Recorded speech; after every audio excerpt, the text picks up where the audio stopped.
Hello everyone. आज के video lecture में हम क्लोवर लीफ मॉडल के बारे में पढ़ेंगे। टीआरएनए के क्लोवर लीफ मॉडल के बारे में, जो कि रॉबर्ट हॉली ने दिया था ये मॉडल। इसके बारे में हम स्टडी करेंगे। जो टीआरएनए का डिटेल स्ट्रक्चर है उसके बारे में स्टडी करेंगे, क्योंकि बहुत सारे क्वेश्चंस आते हैं इससे, एग्जामिनेशन में पुटअप किए जाते हैं, चाहे वो सब्जेक्टिव एग्ज़ाम हो चाहे वो ऑब्जेक्टिव एग्ज़ाम हो, और इससे क्वेश्चंस रेगुलर वे में पूछे जाते हैं। तो आप साइंस से रिलेटेड या बायो से रिलेटेड अगर किसी भी एग्जामिनेशन की प्रिपरेशन कर रहे हो या आपके ग्रेजुएशन के एग्ज़ाम है, हर जगह ये टॉपिक जो है आपके काम आएगा।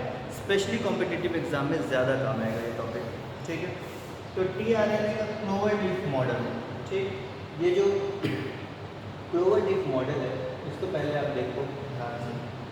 अब देखने में ये आपको लगेगा एक ऐसा स्ट्रक्चर जो कि डबल स्ट्रैंडेड है, बट ऐसा है नहीं। ये जो स्ट्रक्चर है ये कम्प्लीटली सिंगल स्ट्रैंडेड है। ये जो स्ट्रक्चर है ये, इसके बारे में आपको एक चीज़ याद रखनी है कि एक सिंगल स्ट्रैंडेड स्ट्रक्चर है। Single stranded. अब ये स्ट्रक्चर सिंगल स्ट्रैंडेड है, एक ही स्ट्रैंड है। आप देख रहे हो ये दोनों जॉइंट नहीं है कहीं से, ये जो ओपनिंग्स है ये सेपरेट है, तो ये एक ही स्ट्रैंड आ रहा है, ठीक है, और यहाँ तक जा रहा है। ये सिंगल स्ट्रैंड है, ये डबल स्ट्रैंडेड स्ट्रक्चर नहीं है। टीआरएनए की बात करें, ट्रांसफर आरएनए की बात करें, तो ये क्या है? ये बेसिकली स्मॉलेस्ट आरएनए होता है, सबसे छोटा आरएनए होता है।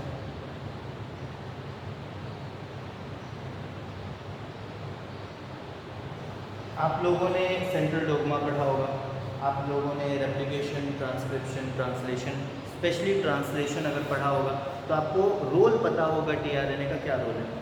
बेसिकली अमाइनो एसिड ऐड करना, एक न्यूक्लियोटाइड चेन जो है, एक पेप्टाइड चेन जो बन रही है, उसमें नए अमाइनो एसिड जो ऐड होते हैं वो एडिशन कौन करता है? ये टीआरएनए करता है।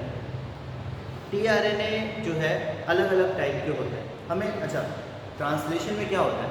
मैसेंजर आरएनए के कोड को ब्रेक डाउन करके अमाइनो एसिड की चेन बनाना। तो मैसेंजर आरएनए के कोड को पढ़ के अमाइनो एसिड बनाना और अमाइनो एसिड से अटैच होकर उस अमाइनो एसिड को लगाना, ये सारा काम जो है टीआरएनए का होता है, ठीक है। अब इसके आगे हम देखें, सिंगल स्ट्रैंडेड स्ट्रक्चर है, स्मॉलेस्ट आरएनए है, ये जो है सॉल्यूबल होता है NaCl, ठीक है। तो 1 मोलर NaCl में ये जो है डिजॉल्व हो जाएगा, तो dissolve in 1 molar NaCl, sodium chloride में डिजॉल्व हो जाएगा, ठीक। उसके बाद अगर बात करें स्मॉलेस्ट आरएनए, हमने बोला मतलब इसका जो टोटल लेंथ होगा वो 75 to 95 न्यूक्लियोटाइड के बीच में होगा, 75 to 95, ठीक। सिर्फ 75 से 95 न्यूक्लियोटाइड से मिलकर ये बना हुआ होगा। अप्रॉक्स से थोड़ा सा ऊपर नीचे हो सकता है, ये अप्रॉक्सीमेट, ठीक है। तो ये है टोटल। उसके अलावा एक और पॉइंट, स्ट्रक्चर पे आने से पहले एक और पॉइंट, कि अलग अलग अमाइनो एसिड के लिए अलग अलग टीआरएनए होते हैं। टीआरएनए का काम होता है अमाइनो एसिड को जोड़ना। अमाइनो एसिड, जैसे कि हम ये मैसेंजर आरएनए की कोड पढ़ते हैं, तो कोड क्या होता है? अमाइनो एसिड की कोडिंग ही तो होती है, जो कोडोन होता है वो अमाइनो एसिड की कोडिंग होती है। तो उस कोडिंग को पढ़ के अमाइनो एसिड को वहाँ पे उस जगह पे ऐड कर देना, ये जो काम होता है। तो हर अमाइनो एसिड के लिए एक टीआरएनए होता है। तो total we have 20 types of tRNA, we have 20 types of tRNA, ठीक है। तो ये है पूरा आपका एक बेसिक इंट्रोडक्शन ट्रांसफर आरएनए का। ये सिंगल स्ट्रैंडेड होता है, भले ही देखने में डबल स्ट्रैंडेड स्ट्रक्चर लग रहा हो, और ये सिंगल स्ट्रैंडेड स्ट्रक्चर है। स्मॉलेस्ट आरएनए सबसे छोटा आरएनए है, ये 1 मोलर NaCl में घुल जाता है। 75 से 95 न्यूक्लियोटाइड का होता है, 75 to 95 न्यूक्लियोटाइड, और 20 टाइप ऑफ टीआरएनए जो है वो पाए जाते हैं, क्योंकि अलग अलग जो अमाइनो एसिड है उसको अलग अलग जो टीआरएनए है वो रीड करता है, ठीक। अब आते हैं हम structure, clover leaf model. Clover leaf model पे हम आते हैं, इसको थोड़ा डिटेल में पढ़ते हैं। तो स्ट्रक्चर की बात करें, टी की तरह दिख रहा है ये स्ट्रक्चर, हाँ। अब यहाँ पे क्या क्या है? सबसे पहले तो स्टार्ट पॉइंट पे देखो, अगर आप 3 प्राइम एंड पे देखो तो यहाँ पे क्या मौजूद है? 3 प्राइम एंड पे ओपन चेन है और यहाँ पे OH ग्रुप जो है ये मौजूद है, ठीक है। 3 प्राइम एंड पे एक OH ग्रुप जो है वो प्रेजेंट है वहाँ पे, ठीक। तो यहाँ पे OH ग्रुप प्रेजेंट है और एक सीक्वेंस प्रेजेंट है CCA। ये CCA सीक्वेंस यहाँ पे प्रेजेंट है और 3 प्राइम एंड है, ये OH ग्रुप जो है वो वहाँ पर प्रेजेंट है। और ये जो 3 प्राइम एंड है यही एक्टिवेटेड अमाइनो एसिड अटैचमेंट या activated amino acid binding site होता है। अमाइनो एसिड जो है वो यही 3 प्राइम एंड पे आके बाइंड होता है, ठीक। अब यहाँ से नीचे वाले जो पोर्शन है, नीचे वाला जो आर्म है, इससे क्या होता है, कोड को पहचाना जाता है और जैसे कोड को पहचान लिया जाता है यहाँ पर अमाइनो एसिड आके बाइंड कर जाता है। तो 3 प्राइम एंड जो है वो tRNA का अमाइनो एसिड बाइंडिंग आर्म होता है। ये आपको याद रखना है। ये जो 3 प्राइम एंड है क्या है, अमाइनो एसिड बाइंडिंग आर्म, ठीक है। ये जो 3 प्राइम एंड है ये अमाइनो एसिड बाइंडिंग आर्म है, यहाँ से अमाइनो एसिड बाइंड करेगा। फिर इसके आगे अगर अपन आए तो यहाँ पे एक चीज़ याद रखना, ये जो स्ट्रेट स्ट्रक्चर दिख रहा है, ये स्ट्रेट, ये स्ट्रेट, ये स्ट्रेट, ये स्ट्रेट, इन स्ट्रक्चर्स को हम बोलते हैं स्टेम। इन स्ट्रक्चर्स को बोलते हैं हम स्टेम, ठीक है। अब ये स्टेम क्यों बोलते हैं, जहाँ जहाँ हाइड्रोजन बॉन्ड मिलेगा उस स्ट्रक्चर को हम स्टेम बोलेंगे। जहाँ जहाँ हाइड्रोजन बॉन्डिंग मिलेगी उसको स्टेम बोलेंगे। यहाँ हाइड्रोजन बॉन्डिंग दिख रही, पेयरिंग दिख रही है पूरी, यहाँ पेयरिंग दिख रही है, यहाँ पेयरिंग दिख रही है, तो हाइड्रोजन बॉन्डिंग मिल रही है इस कारण से एकदम स्ट्रेट लाइन में, तो इसको हम स्टेम बोलेंगे।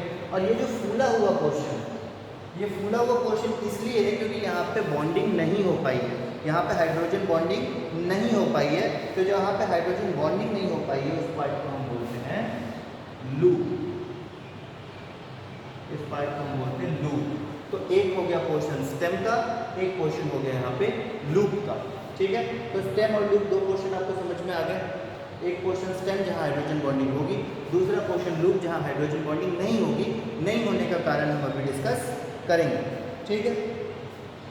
अब ये जो जहाँ जहाँ लूप बन रहे हैं, ये लूप बना, ये लूप बना, ये लूप बना, 3 लूप बन रहे हैं tRNA के स्ट्रक्चर में। ये 3 लूप जो बनते हैं ये बनते हैं अनयूजुअल बेसिस के कारण। tRNA का एक कैरेक्टरिस्टिक फीचर होता है कि tRNA में कुछ अनयूजुअल बेस पाए जाते हैं या फिर मॉडिफाइड बेसिस पाए जाते हैं। tRNA has some modified basis.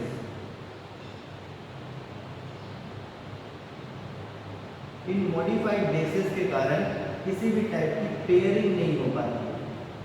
Modified bases के कारण किसी भी टाइप की पेयरिंग नहीं हो पाती है। एडेनिन हो, थाइमिन हो, एडेनिन हो, साइटोसिन हो, गुआनिन हो या यूरासिल हो, थाइमिन तो अभी इसमें आएगा नहीं, ठीक है। ये सारी चीज़ें हो तो तब पेयरिंग हो जाती है, बट यहाँ पे वो चार नहीं है। इसके अलावा कोई और बेस है तो इसकी पेयर नहीं मिलती, तो वो एक अनयूजुअल मॉडिफाइड बेस हो जाता है, पेयरिंग नहीं हो पाती। तो यहाँ पे tRNA के पास कुछ मॉडिफाइड बेसेस हैं, जिसमें हम 3 हैं यहाँ पे, 1 2 3 जगह 3 लगेंगे। सबसे पहला है यहाँ पे स्यूडो यूरासिल। सबसे पहला जो अनयूजुअल बेस है दैट इज स्यूडो यूरासिल। पहला अनयूजुअल बेस है स्यूडो यूरासिल। दूसरा है आइनोसिन। दूसरा जो अनयूजुअल बेस है दैट इज आइनोसिन। और तीसरा अनयूजुअल बेस है डाइहाइड्रोयूरिडीन। तीसरा अनयूजुअल बेस है आपके डाइहाइड्रोयूरिडीन। तो ये 3 अनयूजुअल बेस है वो आपको tRNA के स्ट्रक्चर में देखने को मिलेंगे। इनको नोट डाउन कर लो, ये इंपॉर्टेंट है। 3 अनयूजुअल बेस जो कि पेयर नहीं करते हैं, जिस कारण से यहाँ पे कोई पेयरिंग नहीं हो पाती और ये स्ट्रक्चर जो है फूला हुआ दिखता है। स्यूडो यूरासिल, आइनोसिन और डाइहाइड्रोयूरिडीन, ये 3 अनयूजुअल बेस जो है tRNA के स्ट्रक्चर में पाए जाते हैं, ठीक है। तो सबसे पहला जो हो गया ये लूप है, ये भी लूप है, ये लूप है। अब पहले आर्म के बारे में बात करें, ठीक है। फर्स्ट आर्म के बारे में अगर हम बात करें यहाँ पे, तो यहाँ पे क्या है, जो लूप बना हुआ है वो लूप बना है यहाँ पे स्यूडो यूरासिल के कारण। और ये जो आर्म है इसका नाम हम बोलते हैं T-साई-C आर्म। ये जो आर्म है दैट इज T-साई-C आर्म, ठीक है। T-साई-C आर्म बोलो या T-साई-C लूप बोलो, ठीक है। और ये जो साई है This side stands for pseudouracil. This side stands for pseudouracil. ठीक है। और इस आम की खासियत ये है कि ये जो है राइबोसोम बाइंडिंग आर्म है। This is ribosome binding arm. इसका मतलब टीआरएनए जो है राइबोसोम पे जब बैठता है तो उसका ये वाला ही आर्म है जो कि राइबोसोम को पकड़ के रखता है और उसके साथ साथ आगे बढ़ता रहता है। ठीक है। तो टी साइज सी वाला आर्म जो है वही राइबोसोम बाइंडिंग आर्म होता है। ठीक है। उसके बाद अगर अपन बात करें, यहाँ डबल स्ट्रैंडेड ये दिख रहा है क्योंकि यहाँ पे क्या होता है, डबल स्ट्रैंडेड दिख रहा है पर है नहीं। इसको हाइड्रोजन बॉन्डिंग के कारण डबल स्ट्रैंडेड स्ट्रक्चर यहाँ पे ये प्रतीत होता है, पर ये डबल स्ट्रैंडेड स्ट्रक्चर नहीं है। उसके बाद दूसरे आर्म पे आते हैं। अच्छा, बीच में ये जो है ना, ये एक वेरिएबल आर्म है। इसका फंक्शन नहीं है कुछ, ये जो है वेरिएबल आर्म है। इसकी प्रेजेंस और एब्सेंस से एक चीज़ देखी जाती है कि अगर ये वेरिएबल आर्म एब्सेंट रहता है तो हम टीआरएनए को टाइप 1 टीआरएनए बोलते हैं। अगर ये वेरिएबल आर्म प्रेजेंट रहता है तो इस आरएनए को टाइप 2 टीआरएनए बोलते हैं। ठीक है। तो यहाँ पे वेरिएबल आर्म प्रेजेंट है, that means it is a type 2 tRNA. ठीक है, it is a type 2 tRNA. Next arm पे हम आते हैं। ये जो आर्म है सेकंड वाला आर्म जो है वो अच्छा, ये तो वेरिएबल आर्म हो गया। सेकंड आर्म पे जो अनयूजुअल बेस पाया जाएगा, जो मॉडिफाइड बेस पाया जाएगा, that is inosine. Second arm पे क्या पाया जाएगा? आइनोसिन। और जो सेकंड आर्म होता है इसको हम दूसरे भाषा में एंटीकोडॉन आर्म भी बोलते हैं। जैसे कि इसको हम राइबोसोम बाइंडिंग आर्म बोल रहे थे इसके फंक्शन के लिए, इसको जो है हम बोलेंगे एंटीकोडॉन आर्म। एंटीकोडॉन आर्म, क्योंकि यहीं पे आके जो कोड्स हैं एमआरएनए के वो बाइंड होते हैं। यहीं पे जो एमआरएनए के कोड्स हैं वो नीचे से चलते रहते हैं और ये उसके ऊपर सिट करता है और उसको रीड करता है। ठीक है। तो आइनोसिन इसमें एब्नॉर्मल बेस हो गया, एंटीकोडॉन आर्म इसको बोलते हैं। अब एंटीकोडॉन आर्म बोलते हैं, इसका मतलब कि जो है ये एमआरएनए के कोड्स को पहचानता है, ये एमआरएनए के कोड्स को रीड करता है और उसी रीडिंग के आधार पर यहाँ पे अमाइनो एसिड बाइंड करता है। जो भी कोड होगा उसके अकॉर्डिंग अमाइनो एसिड जो है यहाँ पे बाइंड करेगा। ठीक है। किसी भी अमाइनो एसिड के लिए वो कोड हो सकता है। अब यहाँ पे बात करते हैं किस तरह से फंक्शन होता है। एज फॉर एग्जाम्पल कि यहाँ पे एक कोड जा रहा है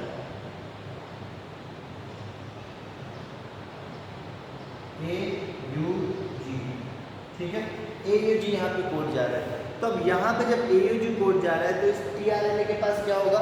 इसका एंटीकोडॉन प्रेजेंट होगा।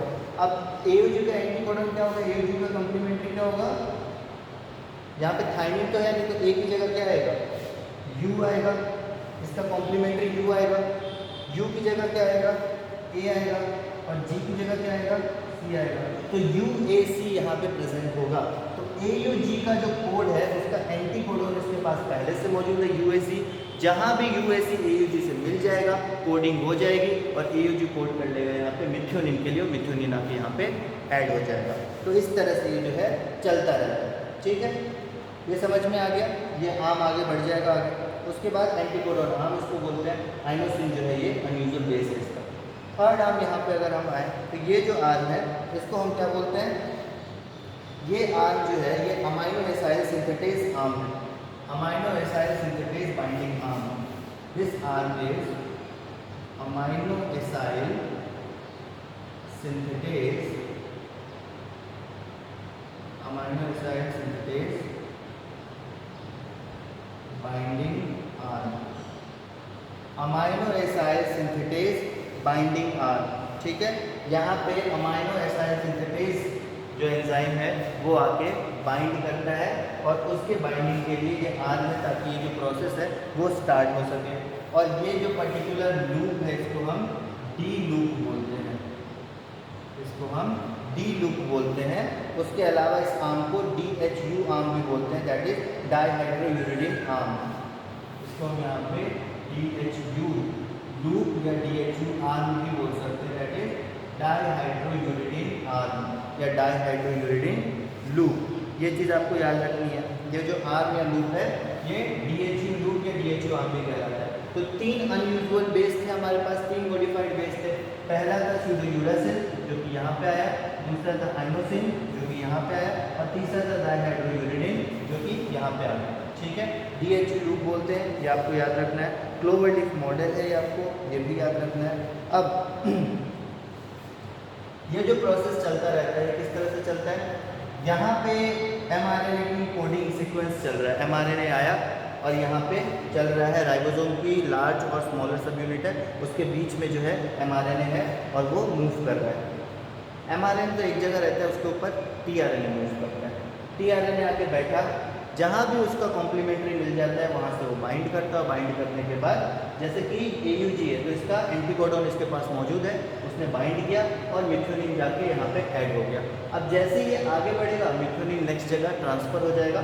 ऐसे ही करते करते जो पेप्टाइड है वो बहुत सारे बन जाते हैं, पॉलीपेप्टाइड बन जाते हैं और उस पॉलीपेप्टाइड से प्रोटीन बनता है। ठीक है, तो प्रोटीन सिंथेसिस का ये पूरा लंबा सा प्रोसेस होता है। हमने आज के वीडियो में स्ट्रक्चर देखा, सिर्फ tRNA का जो क्लोवरलीफ मॉडल है, बहुत ज़्यादा पूछा जाने वाला ये क्वेश्चन है, बहुत ज़्यादा पूछा जाने वाला मॉडल है। ये स्ट्रक्चर आपको याद रहेगा तो इससे रिलेटेड कई सारे क्वेश्चन आ सकते हैं जो आपको याद इजीली हो जाएंगे। ठीक है, सो आज के वीडियो को हम यहाँ पे ओवर करते हैं। आगे आने वाले वीडियोस में कुछ और इंटरेस्टिंग टॉपिक्स हम डिस्कस करेंगे। तब तक के लिए आप पिछले वीडियोस भी देखते रहिए। एग्जामिनेशन की नोटिफिकेशन नहीं है स्टिल, अभी भी कंफर्म कुछ नहीं बोल सकते कि एग्जामिनेशन होंगे या नहीं होंगे, तो आप कंटिन्यू अपनी पढ़ाई रखिए, क्योंकि पढ़ते तो रहना ही है, एग्ज़ाम हो चाहे ना हो पढ़ना तो है ही। ठीक है, तो अपनी पढ़ाई कंटिन्यू रखिए, वीडियो देखते रहिए और नेक्स्ट वीडियो में हम आगे का टॉपिक डिस्कस करते हैं। Thank you very much.